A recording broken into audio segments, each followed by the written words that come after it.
ভাই এখানে কিন্তু প্রশান্ত গু লাগিয়ে নিয়ে চলে এসেছিলো, মানে গু বলতে গোবর আর কি। যাই হোক ওখানে একটু খ্যাপানো হচ্ছিলো, তো রাগমাগ করে নিয়েছিল। আর রিন্টু এখানে বলছে কিন্তু, আর ট্রেনটা কিন্তু অনেকক্ষণ দাঁড়িয়ে আছে, ঠিক আছে। তো রিন্টু বলছে সাতকর ধর ভাই সবাই। তো আমরা কিন্তু সাতকর ধরে ওকে আরও খোঁজাচ্ছিলাম, তো খুঁজে যাচ্ছিলো। যাই হোক, তো তারপরে তো দেখতেই পাচ্ছ ট্রেন অনেকক্ষণ ধরে দাঁড়িয়ে আছে ভাই। তো এখানে ট্রেনের সামনে গেলাম, দেন যাওয়ার পরে সবাই প্ল্যান করছিলাম যে এর উপরে বসে যাব। সৌরভ বলছে এর উপরে বসে যাবো, ড্রাইভারদা কী বলবে। আমি বললাম ড্রাইভারদা তোকে ছুঁড়ে ফেলে দেবে।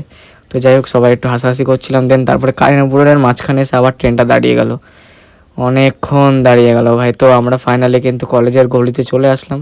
তো এই বেলুনটা নিয়ে টানাটানি করছিলো। যাই হোক কলেজের সামনে চলে এসেছি। তো দেখতে পাচ্ছ কলেজে কি রোদ ভাই, আর পেছনে মেয়েগুলোকে ইগনোর করো। তো যাই হোক এখন এই যে চাকদার ইয়ে দিয়ে দিয়েছিলো কলেজে কম্পিউটারের, তো ওটা ফ্রিতে প্রমোশন করছিলাম আমরা। তো ঠিক আছে চলো গাইজ, আর ফালতু বকে লাভ নেই। তো দেখা হচ্ছে নেক্সট ভিডিওতে, এখনকার জন্য টাটা। আর হলো